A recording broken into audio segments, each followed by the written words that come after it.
Educated দুনিয়া চ্যানেলে সকলকে ওয়েলকাম। আজকে আমরা এই ভিডিওতে পরিবেশবিদ্যার খুবই একটি গুরুত্বপূর্ণ প্র্যাকটিস সেট নিয়ে আলোচনা করব পেডাগজি সহ। তোমরা যারা আমাদের চ্যানেলে নতুন তারা অবশ্যই চ্যানেলটিকে সাবস্ক্রাইব করে দিও এই ধরনের গুরুত্বপূর্ণ ভিডিও পাওয়ার জন্য এবং ভিডিওটি শেষ পর্যন্ত দেখো। তো চলো, প্রথম প্রশ্ন বলা রয়েছে রিও ঘোষণা বলতে বোঝায় বসুন্ধরা সম্মেলন, রামসর সম্মেলন, স্টকহোম সম্মেলন, কিয়োটো সম্মেলন। তো রিও ঘোষণা বলতে বোঝায় বসুন্ধরা সম্মেলনকে। একটি অপ্রচলিত শক্তির উৎস হলো কয়লা, পেট্রোলিয়াম, সৌরশক্তি, ডিজেল। তো এখানে সঠিক উত্তরটি হবে অপশন সি, সৌরশক্তি।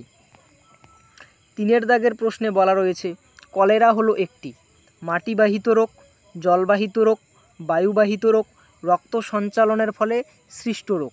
তো কলেরা হলো একটি জলবাহিত রোগ। ভূপাল গ্যাস দুর্ঘটনা হয়েছিল 1974 খ্রিস্টাব্দে, 1984 খ্রিস্টাব্দে, 1964 খ্রিস্টাব্দে, 1994 খ্রিস্টাব্দে। ভূপাল গ্যাস দুর্ঘটনা হয়েছিল 1984 খ্রিস্টাব্দে। 5 দাগের প্রশ্নে বলা রয়েছে চীন সাগরে যে ঘূর্ণপাত সৃষ্টি হয় তাকে বলে হেরিকেন, আয়লা, টর্নেডো, টাইফুন। তো চীন সাগরে যে ঘূর্ণপাত সৃষ্টি হয় তাকে বলে টাইফুন। ক্যারিবিয়ান সাগরের সৃষ্ট ঘূর্ণিঝড়কে কি বলে হেরিকেন, টর্নেডো, টুইস্টার, টাইফুন। তো ক্যারিবিয়ান সাগরের সৃষ্ট ঘূর্ণিঝড়কে বলে হেরিকেন। তো তোমরা এখানে ক্যারিবিয়ানের ক্যারি এবং হেরিকেনের হেরি এইভাবে মনে রাখতে পারো। চলো, পরবর্তী প্রশ্ন হলো ফ্লাই অ্যাশের উৎস হলো কারখানার বজ্র, দাবানল, ইটভাটা, তাপবিদ্যুৎ কেন্দ্র। তো এখানে সঠিক উত্তরটি হবে অপশন ডি, তাপবিদ্যুৎ কেন্দ্র। 8 দাগের প্রশ্নে বলা রয়েছে কোনটি চুনাপাথরের রূপান্তরিত রূপ নিস, মার্বেল, কোয়ার্টজাইট, স্লেট। তো এখানে সঠিক উত্তরটি হবে অপশন বি, মার্বেল। পরবর্তী প্রশ্ন শিয়াল নামকরণের কারণ যে দুটি ধাতব পদার্থের উপস্থিতিতে, তা হলো অ্যালুমিনিয়াম ও লোহা, লোহা ও ম্যাগনেসিয়াম, ম্যাগনেসিয়াম ও সিলিকন, সিলিকন ও অ্যালুমিনিয়াম। তো 9 দাগের সঠিক উত্তর হবে অপশন ডি, সিলিকন ও অ্যালুমিনিয়াম। জল দূষণের ফলে নিম্নলিখিত কোন রোগ হয়? তো এখানে সঠিক উত্তরটি হবে অপশন সি, হেপাটাইটিস। চলো, পরবর্তী প্রশ্নে বলা রয়েছে ডিডিটি মানবদেহের কোথায় সঞ্চিত হয় যকৃতে, মেদকলায়, মজ্জায়, রক্তে। তো ডিডিটি মানবদেহের মেদকলায় সঞ্চিত হয়। পরিবেশ সুরক্ষা আইন চালু হয় 1986 সালে, 1988 সালে, 1985 সালে, 1999 সালে। পরিবেশ সুরক্ষা আইন চালু হয় অপশন এ হলো সঠিক উত্তর, 1986 সালে। 13 দাগের প্রশ্নে বলা রয়েছে কীটনাশক নিয়ন্ত্রক আইন চালু হয় 1965 সালে, 1966 সালে, 1960 সালে, 1968 সালে। তো কীটনাশক নিয়ন্ত্রক আইন চালু হয় 1968 সালে। চিপকো আন্দোলনের উদ্ভব হয় কর্ণাটকে, উত্তরপ্রদেশে, অসমে, হিমাচল প্রদেশে। তো চিপকো আন্দোলনের উদ্ভব হয় উত্তরপ্রদেশে। এখানে তোমরা একটা কথা মনে রাখবে যে চিপকো আন্দোলন কথাটির অর্থ হলো জড়িয়ে ধরা বা আলিঙ্গন করা। মিনামাটা বিপর্যয় হয়েছিল কানাডায়, আমেরিকায়, জাপানে, ব্রিটেনে।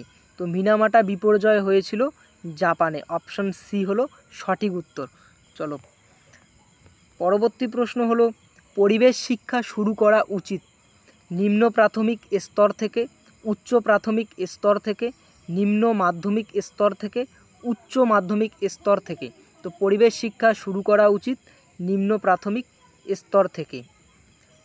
চলো, পরবর্তী প্রশ্ন হলো পরিবেশবিদ্যায় সমস্যা সমাধান শিখনের সুযোগ কোথায় অধিক দেখা যায় পরিবেশগত সম্পদের উৎস সম্পর্কে তথ্য সংগ্রহে, সম্পদ ব্যবহারের ক্ষেত্রে, সম্পদ ব্যবহারের নিয়ন্ত্রণের ক্ষেত্রে, সম্পদ সংরক্ষণের ক্ষেত্রে।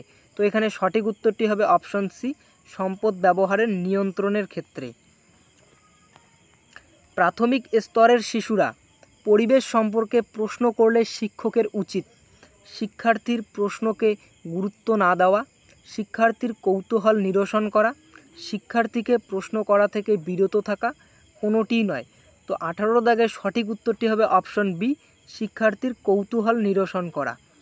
পরবর্তী প্রশ্ন হলো একজন পরিবেশবিদ্যার শিক্ষক হিসেবে আপনি ছাত্রদের চিড়িয়াখানায় নিয়ে যাবার কথা ভাবলে নিচের কোন কাজটি আপনি ছাত্রদের করতে দেবেন না? প্রাণীদের ছবি তোলা, প্রাণীদের ছবি আঁকা, প্রাণীদের জন্য প্রচুর খাবার নিয়ে যাওয়া, বিভিন্ন প্রাণীরা কী বিভিন্ন ধরনের খাবার খায় তা নিরীক্ষা করে দেখা। তো এখানে সঠিক উত্তরটি হবে অপশন সি, প্রাণীদের জন্য প্রচুর খাবার নিয়ে যাওয়া। পরবর্তী প্রশ্ন, নিচের কোনটি পরিবেশ শিখনের ক্ষেত্রে সহায়ক নয়? নিয়মিত পঠন, কেন্দ্রীভূত মনোযোগ, প্রতিযোগিতামূলক পরিবেশ, সহযোগিতামূলক পরিবেশ।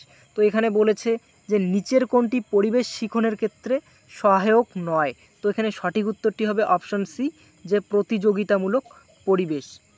পরবর্তী প্রশ্ন হলো, পরিবেশবিদ্যার শিক্ষামূলক ভ্রমণের মূল উদ্দেশ্য হলো অপশন এ শিক্ষার্থীদের উৎসাহ বৃদ্ধি, অপশন বি শিক্ষার্থীদের হাতে কলমে শিক্ষাদান, অপশন সি শিক্ষার্থীদের সামাজিকীকরণ শেখানো, অপশন ডি উপরের কোনোটি নয়।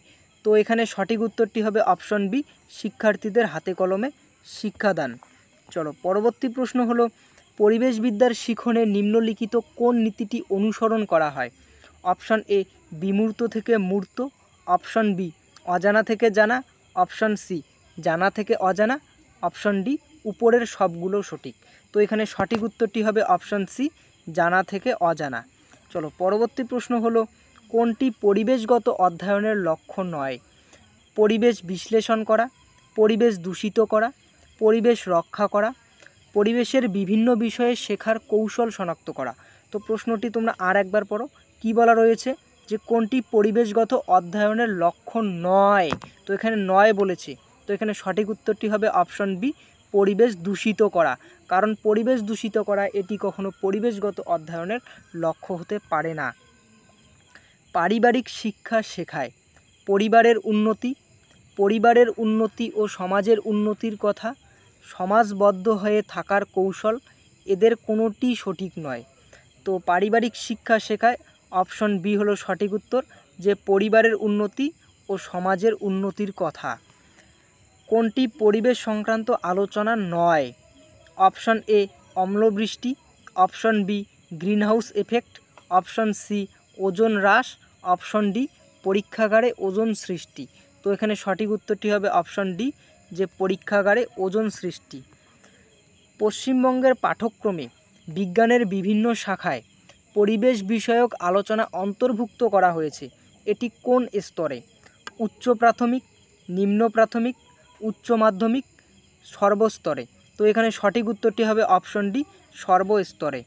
চলো পরবর্তী প্রশ্ন হলো, পরিবেশ শিক্ষার ক্ষেত্রে মূল্যায়ন করা উচিত গঠনমূলক, নিরবচ্ছিন্ন, সামগ্রিক, সবগুলো সঠিক। তো পরিবেশ শিক্ষার ক্ষেত্রে মূল্যায়ন করা উচিত নিরবচ্ছিন্ন, অপশন বি হলো সঠিক উত্তর। প্রাথমিক শিক্ষায় পরিবেশগত পঠনযোগ্য শিক্ষার উপকরণ হলো টেক্সট বই, রেফারেন্স বই, ইন্টারনেট, সবগুলি সঠিক। তো প্রাথমিক শিক্ষায় পরিবেশের জন্য পঠনযোগ্য শিক্ষার উপকরণ হলো টেক্সট বই। নিচের কোনটি পরিবেশ শিক্ষকের সবচেয়ে বেশি জীবন্ত করে তুলতে পারে? অপশন এ পেন্সিল দিয়ে আঁকা chart, option B blackboard, option C রঙিন চিত্র, অপশন ডি উল্লেখিত সবগুলি। তো এখানে সঠিক উত্তরটি হবে অপশন সি, রঙিন চিত্র। চলো আজকের শেষ প্রশ্ন হলো, পরিবেশ শিক্ষায় পরিবেশ বিষয়ে প্রশ্ন হওয়া উচিত চিত্রধর্মী, সংক্ষিপ্ত উত্তরধর্মী, অতি সংক্ষিপ্ত উত্তরধর্মী, রচনাধর্মী। তো প্রাথমিক শিক্ষায় পরিবেশ বিষয়ে প্রশ্ন হওয়া উচিত চিত্রধর্মী। তো এই ছিল আজকে আমাদের আলোচনা।